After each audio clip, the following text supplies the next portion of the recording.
कभी ऐसा महसूस किया है आपने कि आपको सब पता है कि करना क्या है, गलती कहाँ हो रही है, आपके अंदर पोटेंशियल भी है, आपके अंदर सारी तरह की स्ट्रेंथ भी है, पर फिर भी आप कुछ नहीं कर पा रहे हैं। कभी किसी को देखकर, अपने यार दोस्त को देखकर ऐसा लगा है कि यार इससे ज्यादा क्रिएटिविटी मेरे पास है, इससे ज्यादा मेहनती मैं हूं, इससे ज्यादा अच्छा काम मैं कर सकता हूं, पर फिर भी ये राइज कर रहा है, लेकिन मैं वहीं पर अटका हुआ हूं। याद करिए महाभारत के उस अर्जुन की कहानी। अर्जुन के पास गांडीव था, टैलेंट था, सब कुछ था, लेकिन उसके बावजूद वो अपना हथियार जमीन में रखकर कह रहा था कि मैं युद्ध नहीं लड़ सकता। बस हम में से कई सारे लोग उस अर्जुन की तरह ही होते हैं जिनका दिमाग राइट टाइम पे उनका साथ नहीं देता, और आप कुंडलियां दिखाते रह जाएंगे, राजयोग गिनते रह जाएंगे, और आपको लोग कई सारे उपाय भी बता देंगे, लेकिन जो इंपॉर्टेंट चीज है उसको देखना अगर आप भूल गए तो कुंडली कितनी भी अच्छी हो, भाग्य कितना भी मजबूत हो, पर कुछ काम नहीं करता।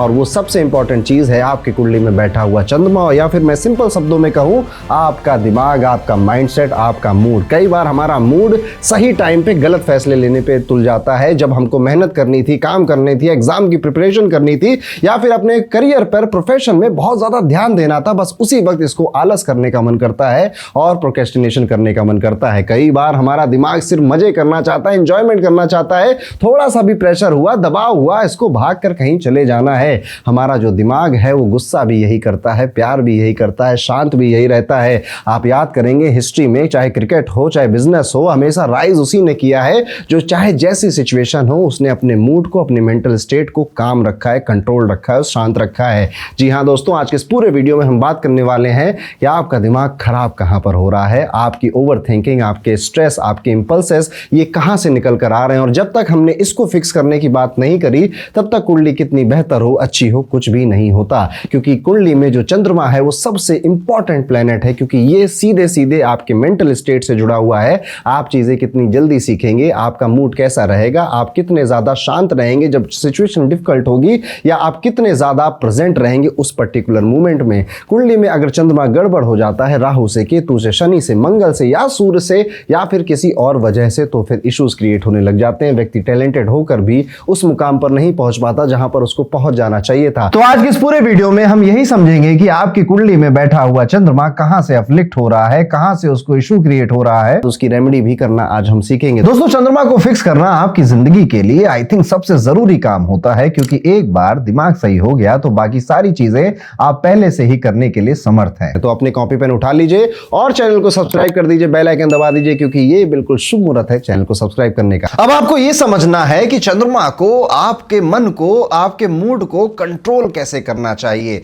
जिस दिन आप ये समझ जाएंगे कि आपका चंद्रमा कैसे एक्ट कर रहा है, आप अपने मन और अपने मूड को, अपने माइंडसेट को भी कंट्रोल में करना सीख जाएंगे। लेकिन उसके लिए ज्योतिष की कुछ टेक्निक्स आपको समझनी चाहिए, ज्योतिष की कुछ बातें आपको समझनी चाहिए। अगर कुंडली में चंद्रमा देखना ही है तो उसका तरीका क्या होता है। देखिए, बिल्कुल सिंपल तो नहीं है, थोड़ा सा इसमें आपको सीखना पड़ेगा। तो अपने कॉपी पेन अगर निकालना चाहें तो जरूर निकालिए, क्योंकि इस एक लेक्चर के बाद आपको पूरा अपने जीवन का क्रक्स समझ में आएगा, और आपकी वो जो कोर प्रॉब्लम है जो कि आपके माइंडसेट से जुड़ी हुई थी वो भी आपको यहां पर समझ में आ जाएगी। इतना भी कठिन नहीं है बड़ा सिंपल समझना। तो देखिए, जैसे कि आपकी ये कुंडली होती है, ठीक है। अब जो लोग पहली बार आए उनके लिए मैं बिल्कुल बेसिक से शुरू कर देता हूं। अगर आप किसी भी सॉफ्टवेयर से बनाएंगे अपना कुंडली चार्ट, और किसी भी क्यों, आपको वर्ल्ड बेस्ट सॉफ्टवेयर यूज करना चाहिए, जो कि है होरोकॉस्मो। होरोकॉस्मो इंडिया का one of the fastest growing astrological app है, जहां पर आप अपने लिए अच्छे एस्ट्रोलॉजर से, जिनको मैंने ही पढ़ाया है, मैंने ही सिखाया है, उनसे बातें भी कर सकते हैं, और अपनी फ्री कुंडली एनालिसिस के लिए कई सारे टूल्स भी आपको इसमें मिल जाते हैं। तो जाइए होरोकॉस्मो ऐप में, अपनी बर्थ डिटेल्स डालिए, आपको कुछ इस तरह की आपकी कुंडली जो कि स्क्रीन पर दिख रही है आपको मिल जाएगी। अब बस उसी कुंडली को पढ़ना है। तो देखिए, कुंडली में जो हाउसेस होते हैं ना दोस्तों, वो हमेशा फिक्स होते हैं।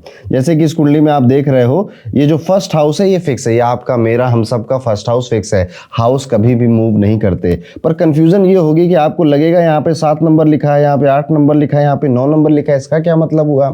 ये नंबर जो है ये हाउस के नंबर नहीं होते, ये नंबर राशियों के नंबर होते हैं। और यहाँ पर आप देख सकते हो मैंने सारे नंबर लिख दिए हैं, वो किस राशि के नंबर है और उन राशियों के मालिक कौन है, लॉर्ड कौन है, ये भी लिख दिया है। तो सिंपली लेट्स सपोज आपके पास कुंडली है, यहाँ पे नंबर 7 लिखा हुआ है, तो ये सब एंटी क्लॉकवाइज बढ़ेगा, और हम कहेंगे कि फर्स्ट हाउस में 7 नंबर की राशि है, सेकंड हाउस में 8 नंबर की राशि है, थर्ड हाउस में 9 नंबर की राशि है, so on and so on. इस तरह से ये बढ़ता रहेगा। लेकिन आज के टॉपिक में हमको बस चंद्रमा को देखना है। आप अपनी कुंडली में सबसे पहले चंद्रमा देखिए। पहला स्टेप आपको जो यहाँ पे फॉलो करना है, क्या इस चंद्रमा के साथ कोई प्लेनेट बैठा हुआ है? क्या चंद्रमा के साथ सूर्य है? क्या चंद्रमा के साथ मंगल है, शनि है, राहु है, केतु है? इसी हाउस में जहां पर आपका मून बैठा है, क्या वहां पर कुछ प्लैनेट्स बैठे हुए हैं? Answer is yes. अगर आप कह रहे हो हाँ कुछ बैठे हुए हैं, तो बस आपका चंद्रमा उनसे अफ्लिक्टेड है, या फिर उनसे अफ्लिक्टेड कहना सही शब्द नहीं होगा, उनसे जुड़ा हुआ है, उनके साथ कंजंक्शन में है, ऐसा हम कह सकते हैं। अब इसमें थोड़ा डिग्री भी देखनी पड़ेगी आपको। फॉर एग्जाम्पल, अगर किसी का चंद्रमा यहाँ पे 10 डिग्री पे है और सूर्य यहाँ पर 5 डिग्री पे है, तो हम डिग्री वाइज हम समझ जाएंगे कि सूर्य पहले आ रहा है, चंद्रमा बाद में आ रहा है। उल्टा भी हो सकता है, चंद्रमा 5 डिग्री में था, सूर्य 10 डिग्री में था, तो चंद्रमा पहले आ रहा है, सूर्य बाद में आ रहा है। और ये बाद और पीछे का भी काफी इफेक्ट पड़ता है प्लेनेट के ऊपर, ठीक है। इट इज लाइक कि मैं बाद में अमीर बनूंगा जाकर अपनी मेहनत से, या मैं पहले अमीर हुआ करता था, आज उतना अमीर नहीं हूं, तो यहाँ पे फर्क तो पड़ रहा है बातों में। तो ये जो डिग्री है, इससे पता चलेगा कि कौन सा प्लेनेट आगे है, कौन सा प्लेनेट पीछे है। तो यहाँ पे अगर मल्टीपल प्लेनेट बैठे, ले सपोज राहु 15 डिग्री पे बैठा है, तो हम कहेंगे कि पहले चंद्रमा है 5 डिग्री पे, फिर शनि है 10 डिग्री पे, फिर राहु है आपका 15 डिग्री पे। तो अगर चंद्रमा के साथ उसी घर में कुछ प्लैनेट्स बैठे हैं, तो आप उन्हें डिग्री वाइज अरेंज कर लेंगे। चलो, ये पहला स्टेप है, this is your first step, और इसको हम नाम देंगे सेम हाउस कंजंक्शन, यानी कि एक ही घर में क्या क्या बैठा हुआ था। अब थोड़ा सा आगे बढ़ते हैं, चंद्रमा के त्रिकोण को देखना है। अब यहाँ पे कई सारे लोगों के लिए नया कॉन्सेप्ट होगा कि त्रिकोण क्या होता है। ज्यादा दिमाग नहीं लगाना है। त्रिकोण मतलब 5 नंबर और 9 नंबर। त्रिकोण मतलब 5 नंबर और 9 नंबर। एक बार फिर से, त्रिकोण मतलब 5 नंबर 9 नंबर। यानी कि चंद्रमा से एंटी क्लॉकवाइज आप 5 हाउसेस काउंट करिए और एंटी क्लॉकवाइज 9 हाउसेस काउंट करिए। जैसे कि चंद्रमा अगर यहां बैठा है तो 5 हाउसेस काउंट करेंगे, 1 2 3 4 5, और चंद्रमा से एंटी क्लॉकवाइज 9 हाउसेस काउंट करने हैं। तो 5 तो यही हो गया था, 6 7 8 9। अब हमको ये देखना है कि इन हाउसेस में जो चंद्रमा से 5 नंबर और 9 नंबर पर आए हैं, यहाँ पे कौन से प्लेनेट बैठे हैं। लेट्स सपोज यहाँ पे मंगल बैठा था 15 डिग्री का, यहाँ पे सूर्य बैठे थे 20 डिग्री के। तो ये ग्रह भी चंद्रमा को इफेक्ट डालेंगे, चंद्रमा से जुड़ जाएंगे, चंद्रमा पर इनका असर होने वाला है। अब आप कहोगे, अच्छा पंडित जी, यहां पर आपने कहा कि अगर यहां पर कोई प्लेनेट बैठा है तो उसका भी असर है, और यहां पे जो प्लेनेट बैठे हैं उनका भी असर है। बिल्कुल हाँ, होगा, बिल्कुल होगा। आपकी कुंडली देखिए, इसलिए जो एस्ट्रोलॉजर होते हैं बड़ी मेहनत करके पढ़ाई करते हैं, इसलिए उनकी इज्जत होती है, उनका सम्मान किया जाता है, क्योंकि इसमें सच में दिमाग लगता है। और आप इतनी अच्छी ऑडियंस है कि आप इस बात को समझ रहे होंगे, मुझे इसका पूरा भरोसा है। एक बार इसको और क्लैरिटी से समझ लेते हैं। हमने कहा कि जो चंद्रमा के साथ एक हाउस में बैठा वो भी उससे जुड़ा हुआ है, जो 5 नंबर पर बैठा है, 9 नंबर में बैठा वो भी चंद्रमा से जुड़ा हुआ है, वो भी अपना असर डालेगा। बस इतना ही था, इतना ही मुझे आपको सिखाना था। अगर आप ये समझ गए तो बहुत अच्छी बात है। जैसे कि अब क्या होगा, आपको इन सब ग्रहों की डिग्री अरेंज कर लेनी है। सबसे छोटा मान लेते हैं, यहाँ चंद्रमा था 5 डिग्री का, उसके बाद यहाँ पे राहु आएगा 11 डिग्री पे, उसके बाद यहाँ पे मंगल आएंगे 15 डिग्री पे, और उसके बाद यहाँ पे सूर्य आएंगे 20 डिग्री पे। तो इस तरह से जो चंद्रमा की पूरी सीरीज है, पूरी साइकिल है, वो आपको समझनी है। आज की इस वीडियो में हम बस चंद्रमा के नेक्स्ट टू कौन सा प्लेनेट है, या मान लेते हैं चंद्रमा के आगे या पीछे कौन सा प्लेनेट है, उस पर ज्यादा फोकस करेंगे। लेकिन अगर आज आप इस वीडियो को समझ जाएंगे तो बाकी की जर्नी, मतलब आपका फाउंडेशन बिल्ड हो जाएगा और बाकी भी चीजें समझना आपके लिए ईजी हो जाएगा। तो ये इतनी चीजें हमें देखनी है। एक चीज चलिए मैं आपको ऐसे बोनस के तौर पे बोल दे रहा हूं, आप चाहें तो आप देखें, आप चाहें तो ना देखें, ठीक है। इट इज लाइक कि चंद्रमा से दूसरे घर में कौन है और चंद्रमा पे दृष्टि किसकी आ रही है, वो भी सिर्फ 7वीं दृष्टि, यानी कि चंद्रमा से अपोजिट हाउस में कौन बैठा है। लेट्स सपोज अगर किसी का मून यहां बैठा है, तो उसके अपोजिट हाउस में क्या कोई प्लेनेट बैठा है, और क्या उससे दूसरे हाउस में कोई प्लेनेट बैठा है। ये ऑप्शनल है, आप चाहें तो देख लीजिए। अगर आपको ज्योतिष में बहुत मजा आता है तो आप देखिएगा, अदरवाइज मैंने पहले जो 2-3 चीजें आपको सिखाई हैं, आज का वीडियो आपको उसमें भी काफी कुछ समझ में आ जाएगा। तो ये था दोस्तों, कुंडली में अपने मून को समझना कि वो बैठा कहाँ पर है, वो कर क्या रहा है, वो किस प्लेनेट से प्रभावित हो रहा है। अच्छा, कई बार ऐसा भी होगा, आपको देखने को मिलेगा कि लेट्स सपोज मून यहाँ बैठा हुआ था ना, तो मून के साथ सेम हाउस में कोई प्लेनेट है, ना ही मून के त्रिकोण में कोई प्लेनेट है, पॉसिबल है, नहीं है तो नहीं है, बात खत्म, ठीक है। पर मून को 7वीं दृष्टि से कोई देख रहा था तो इसका इफेक्ट सबसे ज्यादा मून पर, चंद्रमा पे आपके आ जाएगा। तो अगर नहीं है 5वें या 9वें में कोई प्लेनेट तो आप बिल्कुल भी घबराएंगे नहीं, नहीं है, ऐसा नहीं सोचना, ठीक है, नहीं है तो नहीं है, बहुतों का नहीं होता है। इवन कुछ केसेस में ऐसा भी होगा कि चंद्रमा बिल्कुल ना आगे कोई, ना पीछे कोई, ना 7th में कोई, ना 5th में कोई, ना 9th में कोई, ऐसा भी पॉसिबल है आपका, इसका अलग इफेक्ट पड़ता है। तो अगर आप में से कोई ऐसा है जिसके ना तो चंद्रमा के साथ कोई बैठा है, ना पीछे वाले हाउस में कोई बैठा है, ना आगे वाले हाउस में कोई बैठा है, ना 7th में कोई बैठा है, ना त्रिकोण में कोई बैठा है, इसको बोला जाता है केमद्रुम योग। और इसका क्या अर्थ होता है इसको हम समझेंगे अपने कोर्स में। तो ये था बेसिक, अभी तो मजा शुरू हुआ है। अब हम एक एक करके चंद्रमा के जो कंजंक्शंस हैं उनको समझेंगे और उनकी रेमेडीज भी समझेंगे अपने आगे वाले वीडियो में। सबसे पहले समझते हैं चंद्रमा और मंगल के कंजंक्शन को। अब देखिए किस कई तरह से बन सकता है। आपके चंद्रमा के आगे मंगल हो, आपके चंद्रमा के साथ मंगल हो, आपके चंद्रमा के त्रिकोण में मंगल बैठा हो कहीं पर, ठीक है, या चंद्रमा पे मंगल की दृष्टि आ रही है।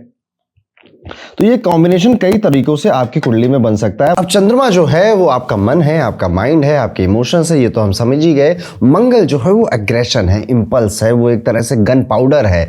अब चंद्रमा के ऊपर मंगल का असर आएगा तो आप देखेंगे ऐसे लोग इंपल्सिव होते हैं, ये फैसला बहुत जल्दी लेना चाहते हैं, ये इंपल्सिव शॉपिंग करना, गुस्सा जल्दी आ जाना, हीट ऑफ द मोमेंट में जल्दी अपना वो कूल खो देना और फिर रिग्रेट करना। यस, आप देखोगे इन लोगों की एक बड़ी अच्छी क्वालिटी होती है कि पहले शॉपिंग पे जाते हैं या ऑनलाइन शॉपिंग करेंगे और उसके बाद जब सामान आ जाएगा तो मन में गिल्ट ट्रिप इनके घूमेगी, यार इसकी जरूरत थी नहीं, यार इतना पैसा खर्च करने की जरूरत थी नहीं। पहले गुस्से में चिल्ला देंगे, तेजी से बोल देंगे या रूडली कुछ बोल देंगे, उसके बाद कहेंगे यार सॉरी यार मुझसे गलती हो गई, मैं उस समय गुस्सा आ गया था, मैं वो मीन नहीं करता। ये इनकी प्रॉब्लम है। इनका रिएक्शन जो है वो थॉट से पहले आ जाता है, तो सोच समझ कर रिएक्ट ना करने की वजह से पहले रिएक्ट कर देते हैं। अब इस वजह से आप सोचिए, अगर कोई व्यक्ति ऐसा है तो सबसे पहले हैम्पर उसके जो क्लोज वन है वो होंगे, जो जैसे माता पिता हैं या हस्बैंड वाइफ है या भाई बहन है, ये एक हद तक समझ भी जाएंगे यार कि इसका नेचर ऐसा है, दिल का अच्छा है पर कभी कभी गुस्सा कर देता है। लेकिन जो कलीग्स हैं आपके, जो बाहर के दोस्त हैं, जो पड़ोसी हैं आपके, वो इस बात को जल्दी नहीं समझ पाते। जैसे जैसे इनकी उम्र बढ़ती है, 30 साल के बाद इनकी उम्र जब जाती है तो हाँ ये इस चीज पे थोड़ा कंट्रोल करना भी शुरू कर देते हैं, लेकिन तब भी ये कहीं ना कहीं इनके व्यक्तित्व का एक हिस्सा बनकर रहता है। यहाँ पे छोटी छोटी चीज़ों के लिए छोटी छोटी चीज़ें इनके लिए इमोशनल बन जाती हैं यार। जैसे कि लेट्स सपोज कोई बच्चा है, वो उसके बड़ा भाई उसके मैगी छीन के खा गया, वो रोने धोने लग गया, बात छोटी ही है। अब ये तो मैंने बच्चे का एक एग्जाम्पल दिया, आप कई सारे जगहों पर इस एग्जाम्पल को दे सकते हो। इवन ये वही लोग हैं जो बहुत जल्दी डिफेंसिव हो जाते हैं, यानी कि अगर आपने इनको कोई समझाया या इनको कुछ अपना क्रिटिसिज्म दिया, कोई फीडबैक दिया, तो ये डिफेंसिव हो जाएंगे। वहां पर डिफेंसिव होने का मतलब ये है कि ये अपने पक्ष में बातें तुरंत बोलने लगेंगे और अपने आप को ब्लॉक कर देंगे कि नहीं नहीं सुनना मुझे ये सब तुम्हारी बातें, ठीक है, मुझे प्रोवोक मत करो, ठीक है। ये लोग मुझे प्रोवोक करना चाहते हैं। इवन ये लोग, इन लोगों को आप कई बार देखोगे, अगर ये किसी के साथ लव रिलेशनशिप में आ गए हैं तो इतने ज़्यादा प्रोटेक्टिव हो जाते हैं कि कई बार वो प्रोटेक्शन डोमिनेंस लगने लग जाता है इनके स्पाउस को या इनके पार्टनर को, कि यार हर जगह ये प्रोटेक्टिव हो रहा है, किससे बात, कहाँ जाना है, क्या क्या ये वहाँ पे उन्होंने क्या बोला, तुमने क्या सोचा, इतने सवाल पूछना कि सामने वाला ये फील कर सकता है कि आप डोमिनेटिंग हो चुके हैं। इमोशनल आर्गुमेंट्स में फंस जाना और अपने आपका पैशन क्या है और आपका एंगर क्या है, क्या आपका पैशन एंगर ड्रिवन है या एम्बिशन ड्रिवन है, ये एक मिक्स पैटर्न आपका चलता है। अब हेल्थ वाइज भी कुछ इश्यूज आ सकते हैं, जैसे हेडेक होना, बीपी फ्लक्चुएशन होना, स्लीप डिस्टर्बेंस होना, ये नेचुरली आप लोग देखोगे कि ये कुछ हेल्थ पैटर्न आपकी लाइफ में आते हैं। इवन अब देखिए ये तो थोड़ी गड़बड़ कॉम्बिनेशन है कि जो आपको परेशान कर सकता है। कुछ अच्छी बातें भी होती है इस कॉम्बिनेशन की, जैसे कि ये बहुत बहादुर लोग मिलेंगे आपको, इनका जो माइंडसेट है वो लोगों से निडर, वो जो होता है ना निडर, मैं किसी से डरता नहीं, मैं करके दिखाऊंगा, तो आपको ये काफी ब्रेव पर्सनालिटी के लोग मिलेंगे।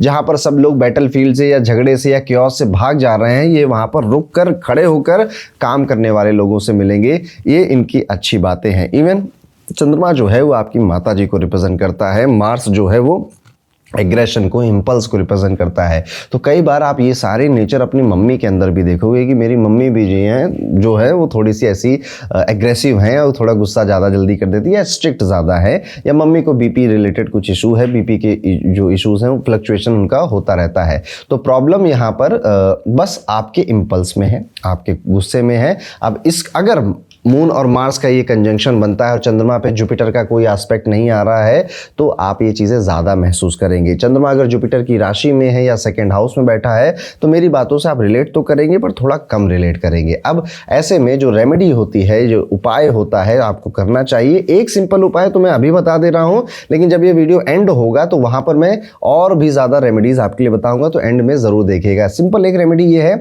क्योंकि आपका जो माइंड है ना, आपका जो दिमाग है वो भागने, दौड़ने, एग्रेशन, एंगर, इन सब में काफ़ी लिप्त रहता है, इंपल्स में काफ़ी रहता है। आपको इस एनर्जी को चैनलाइज करना है अपने ऊपर, अपने प्रोफेशन में, अपने काम में, क्योंकि देखिए एक्चुअली में ये कॉम्बिनेशन आपके लिए एक ब्लेसिंग बन सकता है और अगर ब्लेसिंग नहीं बन रहा है तो ये आपके लिए एक कर्स भी बन सकता है। कुछ नहीं करना है, आप बस अपने आप को फिजिकली एक्टिव करना शुरू कर दीजिए। आप सीढ़ियाँ ऊपर नीचे चढ़िए, योगा करिए, प्राणायाम करिए, आप भाग दौड़ करिए, जिम जाइए, एक्सरसाइज करिए। आप अपनी जो एनर्जी है, जो बॉडी की एनर्जी है, उसे कूल डाउन। जब भी आपको गुस्सा आए तो थोड़ा सा 4 चक्कर पार के लगा के आ जाइए, ये सही तरीका है। 1 महीने, 2 महीने, 3 महीने इसको करके देखेंगे, उसके बाद आपको समझ में आएगा कि आप जो अपनी एनर्जी है उसे सही तरीके से चैनलाइज करने लग गए हैं।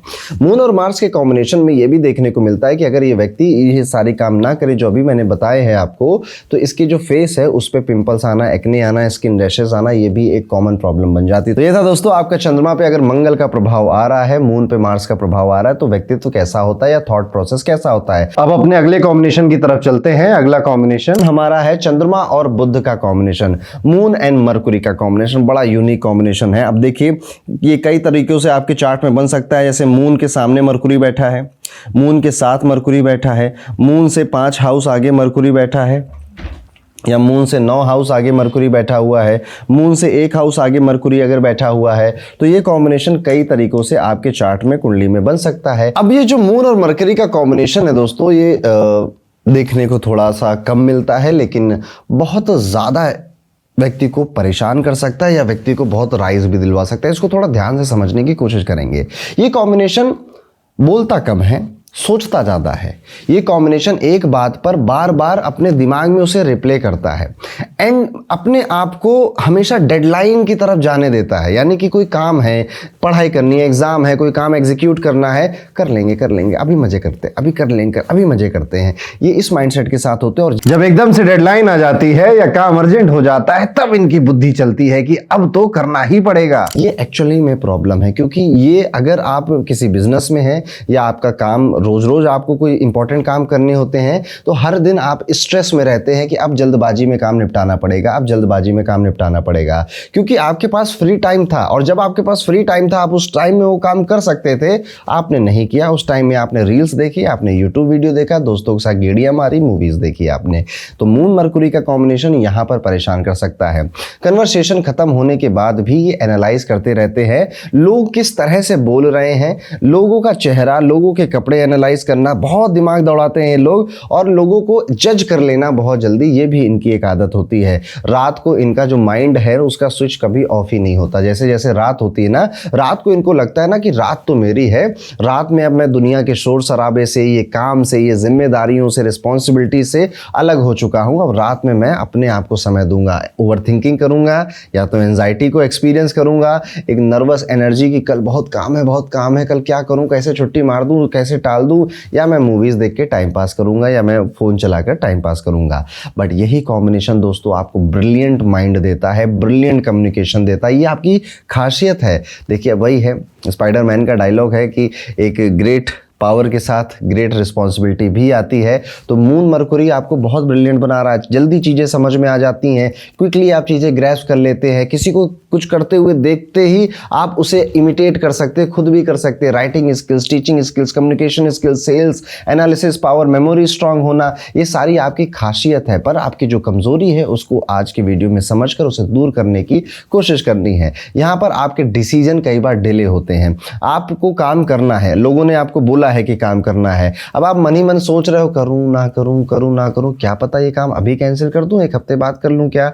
अब ये करते करते आप डिसीजन नहीं ले पाते, डिसीजन डिले होते हैं, मेंटल एग्जॉशन को आप एक्सपीरियंस करते हैं, इमोशनल कंफ्यूजन को आप एक्सपीरियंस करते हैं। ये लोग ना अपनी जो फीलिंग्स है उसे उसे बहुत ज़्यादा फील नहीं कर पाते। आप देखोगे ना कि कई बार मून मरकुरी के कॉम्बिनेशन में कि ये व्यक्ति कहेगा कि मुझे भावनाएं फील नहीं हो रही हैं, मुझे उतना ज़्यादा प्यार नहीं आ रहा है, या उतना ज़्यादा रोना नहीं आ रहा, उतना ज़्यादा दुख नहीं महसूस हो रहा है, उतना ज़्यादा डर नहीं लग रहा है। ऐसा नहीं है कि इमोशन लेस होते हैं, बस राइट टाइम पे राइट इमोशन नहीं आते, जब नहीं आने चाहिए थे तब इनको वो इमोशंस एक्सपीरियंस कर रहे होते हैं। तो इस तरह से जो इनका इमोशनल पार्ट है वो कहीं ना कहीं वीक होता है, और ये लोग इमोशनल गलतियां भी कई बार करते हैं। कई बार ये लोग जाने अनजाने में ऐसी बातें बोल देते हैं, ऐसा कुछ कह देते हैं, सामने वाला हर्ट हो जाता है। सामने वाला कहता है कि क्या तुम मुझे हर्ट करने के लिए बोल रहे हो, क्या तुमने यही बोला था?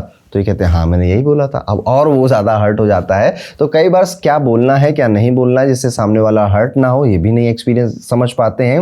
मून मरकुरी का कॉम्बिनेशन अगर बीच में कहीं शनि आ जाए, शनि का प्रभाव इन दोनों प्लैनेट में से किसी एक के ऊपर आ जाए, या राहु का प्रभाव इन दोनों प्लैनेट्स में से मून और मरकुरी में किसी एक के ऊपर आ जाए, तो ये एडिक्शन की तरफ भी ले जाता है। इवन वीनस भी एडिक्शन की तरफ ले जाता है। शुक्र का प्रभाव भी इन दोनों में से किसी में आया है। और ये व्यक्ति देखिए, मून मरकुरी में व्यक्ति को ना मजे करने हैं, एंजॉय करना है। मून माइंडसेट है, मरकुरी बच्चा है, उसको मजे करने, एंजॉयमेंट का प्लेनेट है। तो इनको ना ज्यादा काम करना नहीं है, ये लोग ज्यादा स्ट्रेस नहीं ले पाते, ये लोग ज्यादा चिंता नहीं कर पाते। जब स्ट्रेस होने लग जाता है ना तो ये इनकी सांसें रुक जाती हैं और ये भागने की कोशिश करते हैं। इसलिए अगर मून मरकुरी का कॉम्बिनेशन है, किसी रिलेशनशिप में ये व्यक्ति है और इसकी लड़ाई झगड़ा हो गया, या फिर इसका पार्टनर इसको काफी स्ट्रेस दे रहा है, तो ये सह नहीं पाएगा, ये उस जगह को छोड़कर भाग जाएगा, या फोन काट देगा, डीएनडी लगा देगा, ये एयरप्लेन मोड लगा देगा। ये इसका व्यवहार है, इसको कुदरत ने ऐसा ही बनाया है। अब एक रेमेडी तो मैं यहां पर आपको बता दे रहा हूं, लेकिन वीडियो जब एंड होगा तो कुछ और अच्छी रेमेडीज भी, एस्ट्रोलॉजिकल रेमेडीज भी हम आपको बताएंगे, और आप हमें कमेंट करके जरूर बताना कि आपने मून मरकुरी में कितने कॉन्सेप्ट से रिलेट किया। तो रेमेडी बस सिंपल है कि आपको बस ये कोशिश करनी है कि या तो आप किसी वेल विशर को अपने साथ रखो जो कि आपको बार बार टोक सके कि काम अभी करना है, काम अभी करना है, अभी करो। आप अपने आप का रूटीन बनाओ, लेकिन हाँ आप रूटीन तो पहले भी बना चुके हो, आप उसे फॉलो नहीं कर पाओगे। यहाँ पर आपको कोशिश करनी चाहिए जो कि रात में अगर आप टाइम से सोने का अपना प्रबंध कर लो कि कुछ भी हो जाए इस दुनिया में, मैं रात में एक्स टाइम पर सो ही जाऊंगा, no movie no nothing, and कुछ भी मुझे अपने आप को डिस्ट्रैक्ट नहीं करना है। सुबह टाइम से उठ जाओ, ठीक है, भगवान सूर्य को जल चढ़ाने लग जाओ, क्योंकि ये जो सूर्य है जब आप इसको जल चढ़ाने लग जाते हो, वो भी मॉर्निंग टाइम में, तो ये डिसिप्लिन क्रिएट करता है। और मून मरकुरी को सबसे बड़ी चीज़ डिसिप्लिन की ही चाहिए, अदरवाइज ये लोग वहमी हो जाएंगे, इनको कई तरह के वहम होंगे, लगेगा कि मुझे नज़र लग गई है, लगेगा कि मेरी कुंडली खराब है, इस वजह से मुझे ऐसा कुछ हो रहा है, वैसा कुछ हो रहा है। देखिए, कुंडली को ब्लेम करना ना इस दुनिया का सबसे आसान काम है। मैं एस्ट्रोलॉजर हूँ, मैं फिर भी ये बात आपको कह रहा हूँ, कुंडली को ब्लेम करना बहुत आसान है कि मेरी कुंडली में तो राहु बैठा है, शनि है, शनि की 7.5 चल, इस वजह से मेरा काम नहीं हो रहा है। ज्योतिष को समझना है आपको ब्रिलियंट माइंड भी तो दिया ना इस मून मरकुरी ने, उसका तो यूज़ भी कर रहे हो आप अपनी लाइफ में। कम समय में ज़्यादा जल्दी पढ़ लेते हो, ज़्यादा जल्दी सीख लेते हो, वो भी तो फ़ायदा उठा रहे हो। तो कमज़ोरियाँ भी दी हैं, कमज़ोरियों को आपको मास्टर कर लेना, उनको रिप्लेस करना है, और आपकी जो स्ट्रेंथ है उसको बढ़ाते रहना। तो ये था मून मरकुरी का कंजंक्शन। अब हम चलते हैं अपने नेक्स्ट कंजंक्शन की तरफ, यानी कि अगर आपकी कुंडली में चंद्रमा के ऊपर जुपिटर का प्रभाव आ रहा है तो इसका क्या अर्थ है। ऐसे आपको आमतौर पे तो लगेगा ना कि जुपिटर का है तो अच्छा ही होगा, बात भी सही है आपकी। लेट्स सपोज मून यहाँ बैठा है, जुपिटर इसके साथ बैठा है, या एक हाउस आगे बैठा है, या फिर चंद्रमा से 5 घर आगे जुपिटर बैठा है, या चंद्रमा से 9 घर आगे जुपिटर बैठा है, या चंद्रमा पे दृष्टि डाल रहा है जुपिटर, वो भी 7वीं दृष्टि। इनमें से कोई भी कॉम्बिनेशन आपका कैसा भी बन सकता है। अब चलिए इसको समझते हैं मून एंड जुपिटर को। ये लोग इमोशनली मैच्योर होते हैं काफ़ी, और आप इनको पाएंगे कि ये लोग पढ़ने लिखने में, ज्ञान देने में, ज्ञान लेने में भी काफ़ी यकीन रखते हैं, और आपको ये बैलेंस्ड दिखेंगे, बड़े दिल वाले दिखेंगे आपको। फॉरगिविंग नेचर इनका काफ़ी ज़्यादा होता है, लोगों को माफ़ कर देते हैं, और ये किसी रिलीजन में या किसी टॉपिक पे बड़ा विश्वास रखते हैं, फेथफुल लोग होते हैं। यानी कि अपने इनके घर में जो भी धर्म या रिलीजन माना जाएगा, ये उसको पूरी ज़िंदगी मानने में विश्वास रखेंगे। ये लोग एडवाइस लेने आते हैं, इनको जब भी लगता है कि मुझे एडवाइस की ज़रूरत है तो बिल्कुल ईमानदारी से आएंगे और सजेशन मांगेंगे, और जब इनको लगेगा कि कोई इनसे एडवाइस लेना चाहता है तो उसको भी देंगे। इमोशनल एक कामनेस इसमें देखने को मिलती है। स्पिरिचुअल और मॉरल आउटलुक भी इनका काफ़ी अच्छा होता है। तो ये कॉम्बिनेशन कहीं ना कहीं एक अच्छा कॉम्बिनेशन, लेकिन थोड़ी बहुत प्रॉब्लम भी इस कॉम्बिनेशन में। वो क्या प्रॉब्लम है, ये लोग बहुत ज़्यादा और बहुत जल्दी भरोसा कर लेते हैं लोगों के ऊपर। इनको लगता है कि हर कोई इन्हीं की तरह बैलेंस्ड है, हर कोई इन्हीं की तरह अच्छा आदमी है, सब कुछ ठीक हो जाएगा, ये वाला एक माइंडसेट इनका रहता है। जब इनकी रिलेशनशिप में लड़ाइयाँ भी होती हैं ना, तो ये यही कहते हुए मिलते हैं, ठीक हो जाएगा, अरे इतनी टेंशन मत लो, सब ठीक हो जाएगा। इनका पार्टनर कहता भैया तुम पिछले 4 साल से सब ठीक हो जाएगा कह रहे हो, आज तक वो ठीक हुआ नहीं है।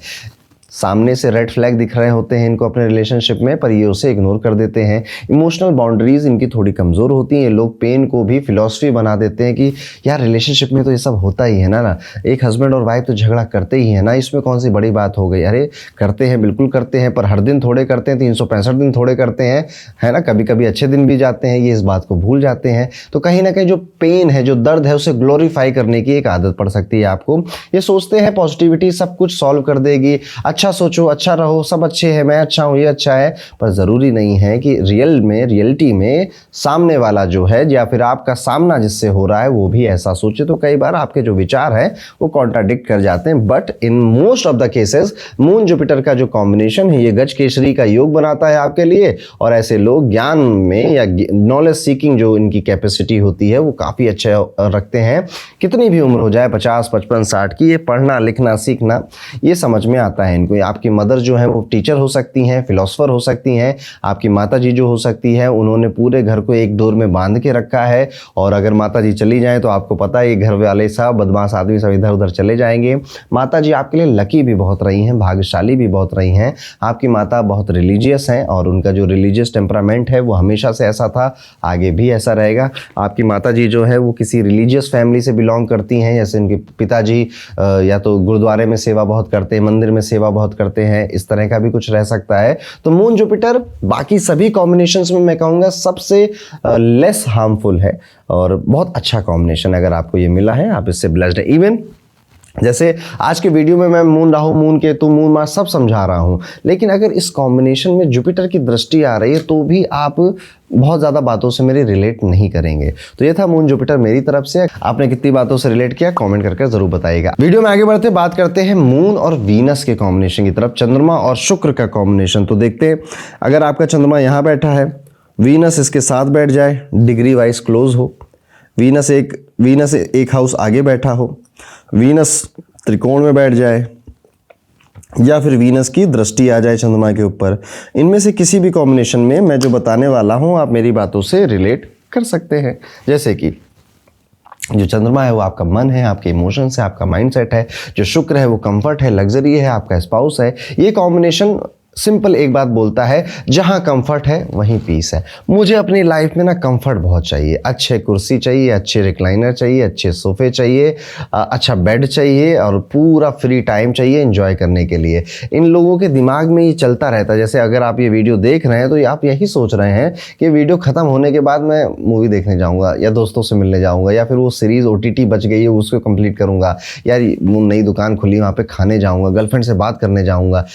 इनके दिमाग में बस कंफर्ट और एंजॉयमेंट ज़्यादा चलता है, और हर दिन हर समय ये हर समय तो कहना ज़्यादा हो जाएगा, और मोस्ट ऑफ द टाइम में ये एंजॉय ही करना चाहते हैं। इनको रिलेशनशिप, खूबसूरत चीज़ें, खाने पीने की चीज़ें, जहाँ पर आनंद आए, नए नए प्लेजर मिले, इनको एंजॉयमेंट मिले, ये सब बहुत पसंद आते हैं और लोगों से, बाकियों से थोड़ा ज़्यादा भी पसंद आता है। जैसे बाकियों के जीवन में काम भी है, करियर भी है, सब कुछ है, टेंशन भी है, ये कह रहे हैं बताओ एंजॉय करते हैं।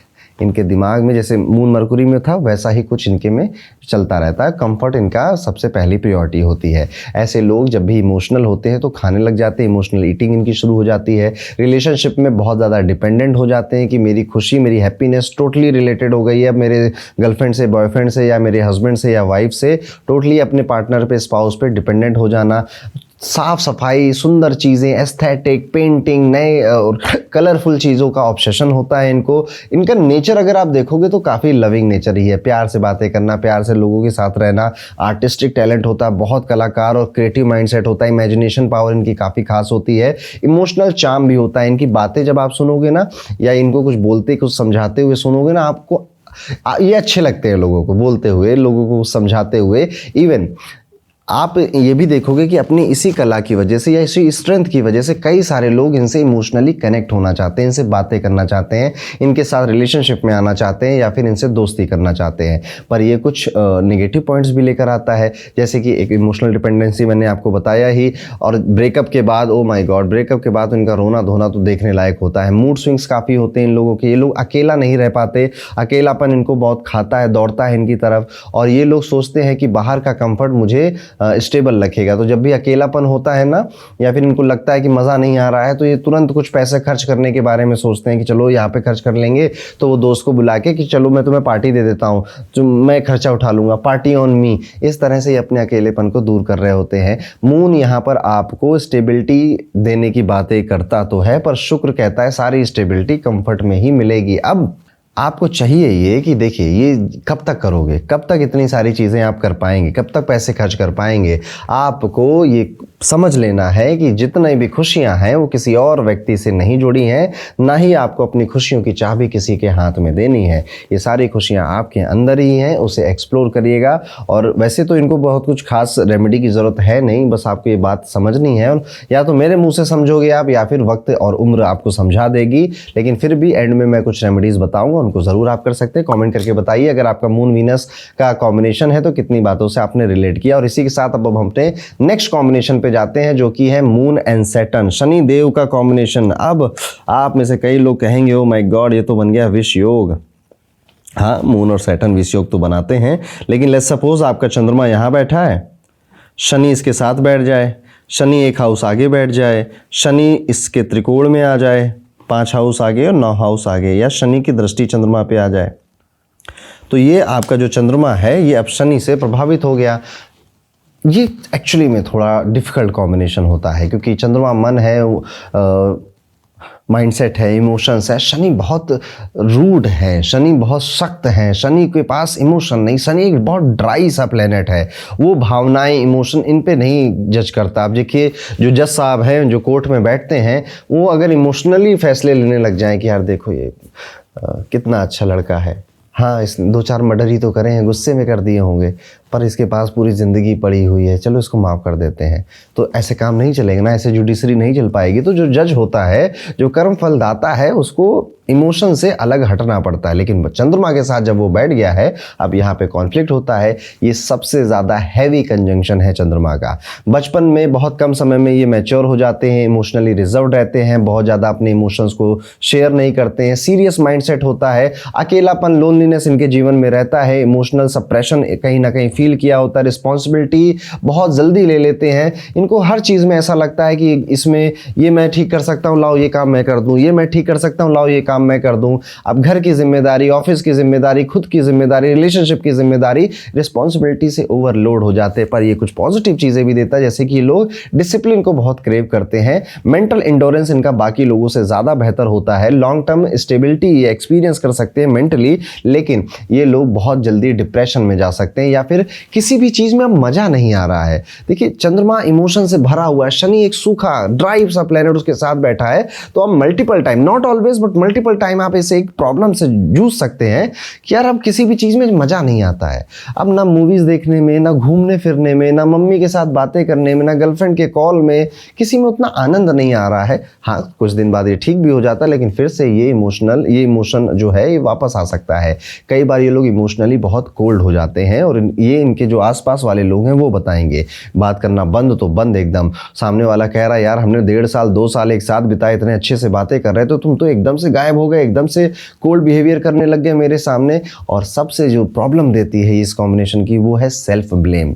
सब काम जल्दबाजी में करना है, हर चीज़ लेट हो रही है ऐसा एक्सपीरियंस करना है, और फिर अब हर गलती के लिए खुद को ब्लेम करना है कि मेरी वजह से हुआ, मेरी वजह से बिजनेस बढ़ सकता था पर मैंने काम नहीं किया, मेरी वजह से प्रमोशन मुझे नहीं मिला, मेरी वजह से ये हुआ, मेरी वजह से वो हुआ। ये लोग रोते नहीं हैं, ये लोग अंदर ही अंदर जम से जाते हैं। इनकी गलती सबसे बड़ी ये है कि ये सोचते हैं कि इमोशन दिखाना एक कमज़ोरी की निशानी होती है। एक्चुअली इमोशन सप्रेस करना कमज़ोरी की निशानी होती है, ये बात आपको समझनी चाहिए। अब चंद्रमा के शनि बैठे हैं तो आपकी माता जी को भी पैरों का कोई दर्द या हड्डियों की कोई प्रॉब्लम हो सकती है। माता जी के जो जीवन है उसमें टफनेस या फिर काफ़ी परेशानियाँ देखी उन्होंने अपनी पर्सनल लाइफ में, ऐसा भी देखने को मिल सकता है। चंद्रमा शनि को कंट्रोल करने की सबसे अच्छा जो रेमेडी है वो मैं वीडियो के एंड में बताऊँगा, आप उसे ज़रूर देखिएगा। अभी फ़िलहाल कॉमेंट कर बता दीजिए कि आपने कितनी बातों से रिलेट किया। अब हम अपने अगले कॉम्बिनेशन की तरफ चलते हैं जो कि चंद्रमा और राहु का कॉम्बिनेशन है। ये कॉम्बिनेशन कई सारे लोगों की कुंडली में देखने को मिलता है और काफी पॉपुलर है। इसको चंद्र ग्रहण दोष भी कई बार कह देते हैं लोग। तो चंद्रमा और राहु यानी कि लेट्स सपोज मान लेते हैं मून आपका यहां बैठा है, मून के साथ राहु बैठ जाए, एक हाउस पे आगे राहु आ जाए, मून के त्रिकोण में राहु आ जाए, ठीक है। तो ये सारी चीज़ें आपको मून और राहु के कॉम्बिनेशन के रिजल्ट देने लग जाएंगी। अब मून और राहु क्या है, देखिए राहु ना एक्सप्लोजन है, राहु चीज़ों को बढ़ा देता है, अटैचमेंट है, इल्यूजन है, ऑब्सेशन है, ये रेस्टलेस माइंड देता है। यानी कि अब आपका जो दिमाग है वो चुप नहीं बैठने वाला, एक चीज़ से ऑब्सेस हो गए, उसके पीछे भागा और वो चीज़ अब आपसे परेशान हो गई है, फिर उसी चीज़ से बोर भी हो जाते हैं और फिर एक नेक्स्ट ऑब्सेशन खोज कर उसके पीछे भागने लग जाते हैं। एक रिलेशनशिप में लेट्स सपोज ये आए, अब उस लड़के से या लड़की से बेइंतहा मोहब्बत, अपना सब कुछ निछावर कर दिया। अब जब किसी से आप इतना प्यार करते हो, सामने वाला भाव तो खाएगा, आज नहीं तो कल खाएगा। बहुत कम लोग इमोशनली मैच्योर होते हैं जो कि इस बात को समझ पाते हैं। आपको मोस्ट प्रॉब्ली नहीं मिलेंगे वैसे मैच्योर लोग।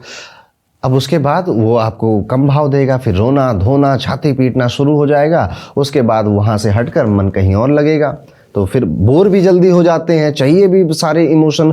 तो ये ऑब्सेशन, ये अटैचमेंट, ये एक इल्यूजन की तरह आपकी ज़िंदगी में काम करता है। एंजाइटी तो आपकी दोस्त है, ओवर थिंकिंग आपकी सहेली है, और बिना डरे आप कोई काम करते नहीं हैं, और आप डरते भी, घबराहट भी बिना वजह है। इनके जीवन में आप देखोगे ना, जो हर एक काम को करने में, लाइफ के हर एक स्टेप को लेने में पहले ये घबरा जाते, ऊपर से नीचे तक ये ठंडे पड़ जाएंगे, घबरा जाएंगे। फॉर एग्जाम्पल कल इनको कोई स्पीच देनी है कॉलेज में, स्कूल में, ऑफिस के में या मीटिंग बोर्ड में, कैसे दूंगा कैसे दूंगा कैसे दूंगा कैसे दूंगा कैसे, जब देनी होगी तो करेंगे बड़ा अच्छा, ठीक है, लेकिन उससे पहले हर एक नया स्टेप लेने से पहले ये ऊपर से नीचे तक घबरा बहुत जाते। पर यही कॉम्बिनेशन क्रिएटिव थिंकिंग देता है, फॉरेन में आपको काम देता है, मीडिया में, टेक में आपका इंटरेस्ट बढ़ाता है, आपकी इंट्यूशन को बहुत तगड़ा कर देता है। लेकिन इमोशनल कंफ्यूजन भी यही देता है, ट्रस्ट इश्यूज दे देता है, मेंटल इंस्टेबिलिटी आपको देता है। ऐसे लोगों की जिनमें मून और राहु का कॉम्बिनेशन है, ये एक जगह प्रेजेंट होकर भी वहां प्रेजेंट नहीं होते, एक जगह प्रेजेंट होकर ये न जाने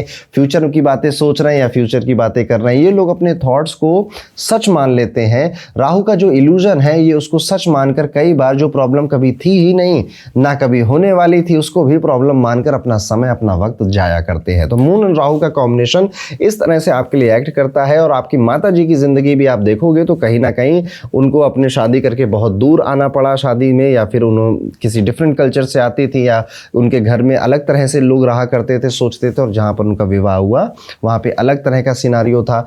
moon and Rahu is over, emotion over हो गए हैं, ज़्यादा हो गए हैं। ये एक प्रॉब्लम क्रिएट कर रहा है। ऑब्सेशन, बहुत ज़्यादा जल्दी किसी से जुड़ जाना, फिर बहुत जल्दी उससे बोर हो जाना, फिर रोना धोना मचाना। इज नॉट अ बहुत ज़्यादा अच्छा कॉम्बिनेशन, ये नहीं माना जाता, इसलिए इसकी रेमेडी आप ज़रूर करेंगे, जो कि वीडियो के एंड में आपको मैं बता दूंगा।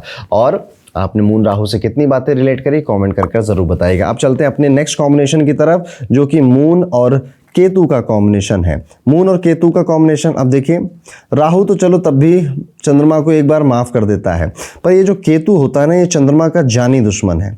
तो चंद्रमा से एक हाउस आगे बीच बैठा है, चंद्रमा के त्रिकोण में बैठा है, ये फर्क चंद्रमा पे डालेगा, ठीक है। चंद्रमा से 7वें में नहीं डालेगा, यहाँ पे याद रखिएगा, क्योंकि एक बार अगर केतु आ गया चंद्रमा के पास तो राहु को हम काउंट नहीं करेंगे, एंड वाइस वर्सा। अगर राहु आ गया तो केतु को काउंट नहीं करेंगे, एक टाइम पे एक ही प्लेनेट को हम काउंट करेंगे। अब मून जो है वो इमोशंस है, उसे अटैच होना है, और केतु बिल्कुल डिटैच है। इमोशंस यही तो होते हैं, मम्मी से इमोशनल है, मम्मी की बातों से इमोशनल है, कोई अपने काम से इमोशनल है, कोई अपने ड्रीम के सपनों के साथ इमोशनल है। केतु डिटैचमेंट की बात है, छोड़ो हटाओ ये सब, कटो।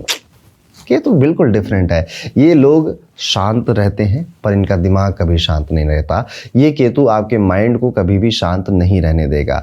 कम रिएक्ट करते हैं पर इनके मन में एक भूचाल सा, एक बवंडर सा, एक भूकंप सा चलता रहता है। अलग रहना पसंद करते हैं। अपनी बातें लोगों को समझाते समझाते अब आप शायद थक चुके हैं और आपने ये मान लिया है कि मेरे जो इमोशन हैं वो कोई नहीं समझ पाएगा, इसलिए आप एक इमोशनल नमनेस को फील करते हैं। लेकिन हाँ, यही कॉम्बिनेशन आपको स्पिरिचुअल डेप्थ भी देगा, इंट्यूशन काफी हाई कर देगा, इमोशनल इंडिपेंडेंस भी आपको देने की कोशिश करेगा। लेकिन आप अकेले पड़ेंगे, आइसोलेशन में आएंगे। आपको लोगों से कनेक्ट होने का मन तो बहुत कर रहा है, करता भी है, आप कोशिश भी शायद करते हैं, पर वो कनेक्शंस, वो उनमें कुछ ना कुछ इशू आ जाता है। लोग या तो आपसे जलने लगते हैं या चिढ़ने लगते हैं और आप उनको समझाना चाहते हैं कि नहीं ऐसा कुछ नहीं है, लेकिन वो समझना नहीं चाहते हैं। लेकिन मून केतु है तो आपको कई सारे लोग मिलेंगे जो आएंगे, अपना दुखड़ा आपको सुनाएंगे, अपने जीवन की कहानी आपको सुनाएंगे और ये भी कहेंगे कि आपसे बात करके अच्छा बहुत लगा।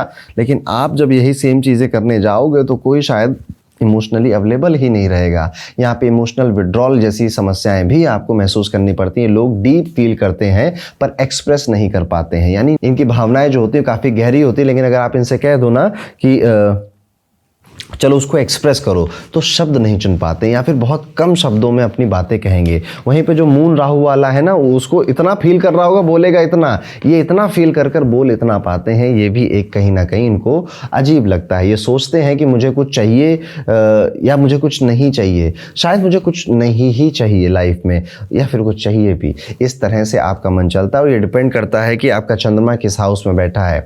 लेट्स सपोज मून केतु का कॉम्बिनेशन 5वें घर में बन रहा, 5वां घर संतान का होता है।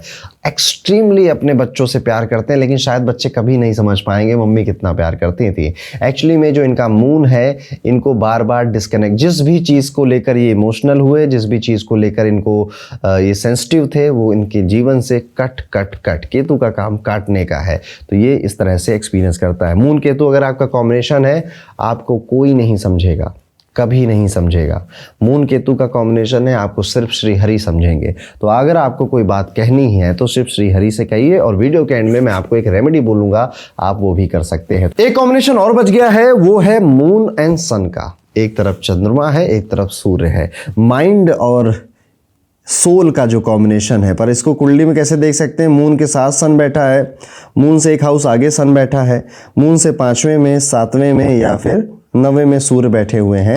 9th हाउस, चंद्रमा से ऐसे ऐसे काउंट करते जाइए जितने हाउसेस के मैंने नाम लिए। सूर्य के आसपास चंद्रमा होते हैं ना, तो देखो राजा साहब के पास ना कोई भी होता है तो बदमाशी कम करता है, यानी चंद्रमा को अफ्लिक्ट होने के कम मौके मिलते हैं। देखिए, राजा साहब के सामने कोई नियम कानून तो तोड़ नहीं सकता, करप्शन तो कोई कर नहीं सकता, राजा साहब थोड़े स्ट्रिक्ट हैं।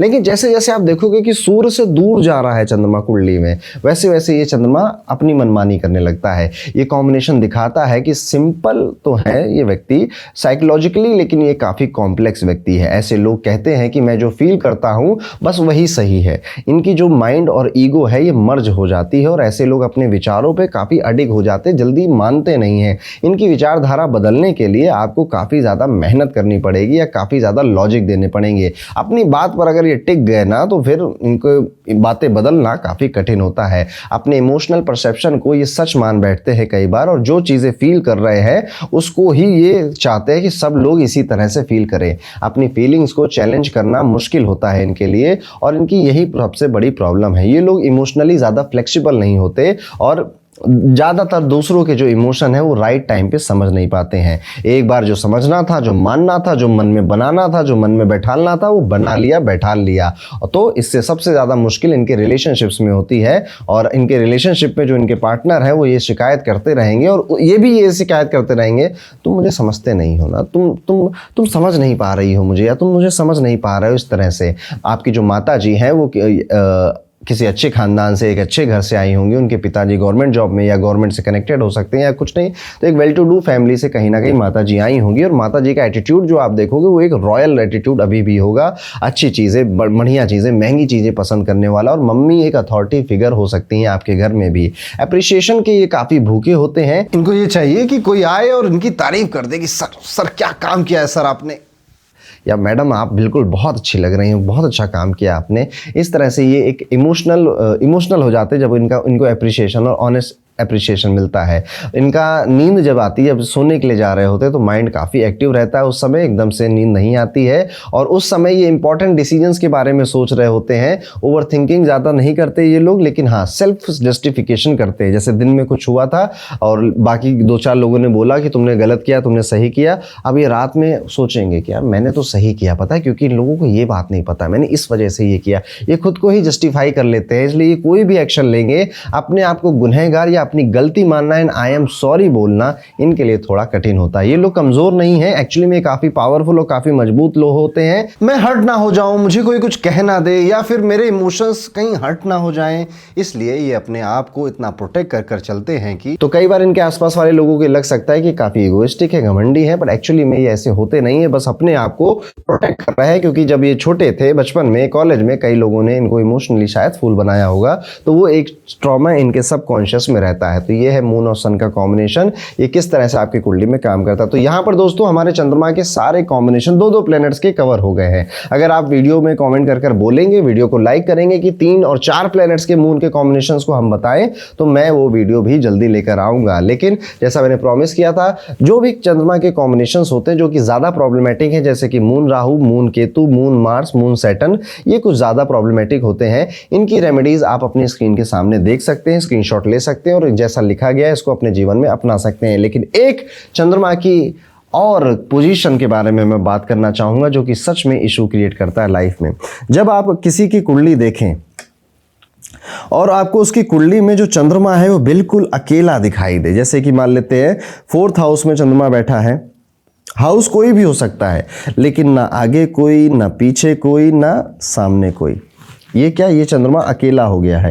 त्रिकोण में हो सकता है प्लेनेट हो, उससे हमें मतलब नहीं है, बस आगे पीछे चंद्रमा के साथ और चंद्रमा के सामने कोई प्लेनेट नहीं है। नाउ मून इज अलोन, बिल्कुल अकेला है वो। और जब चंद्रमा अकेला हो जाता है तो आप अकेले हो जाते हैं, क्योंकि चंद्रमा आपके इमोशन, सोचने का तरीका और माइंडसेट है। जब चंद्रमा आपकी कुंडली, इसे कहते हैं केम द्रुम योग, और केम द्रुम योग व्यक्ति के जीवन में काफ़ी अकेलापन भर देता है। शायद आप लोगों से घिरे हुए हों, लोगों के आसपास हो, पर फिर भी भीड़ में अपने आप को कहीं ना कहीं अकेला पा रहे हो। तो अगर ये केम द्रुम योग है तो इसका कोई रेमेडी, कोई उपाय आपको नहीं करना चाहिए। आपको इस अकेलेपन को किस तरह से एंजॉय करना है, बस जिंदगी में ये सीखना है। जिस दिन आप वो सीख गए, ये चंद्रमा और ये केम द्रुम योग आपको काफ़ी ज़्यादा हाइट्स पे ले जाएगा। क्योंकि याद रखिए, सबसे ज़्यादा क्रिएटिव काम और सबसे लाइफ के बड़े बड़े डिसीजन अकेले ही लिए जाते हैं, ग्रुप में नहीं लिए जाते। तो चंद्रमा या केम द्रुम योग, चंद्रमा अकेले है या कुंडली में आपके केम द्रुम योग बना हुआ है, लोनलीनेस को सॉलिट्यूड में कन्वर्ट करना है आपको। इसके लिए आप कई सारे आर्टिकल पढ़ सकते हैं, कई सारे यूट्यूब वीडियो देख सकते हैं। और इसी के साथ, इसी नोट पर अब ये वीडियो मैं एंड करूंगा। आपको कैसा लगा मुझे कमेंट करके जरूर बताइएगा। मिलता हूं आपसे अगले वीडियो में, तब तक के लिए राधे राधे।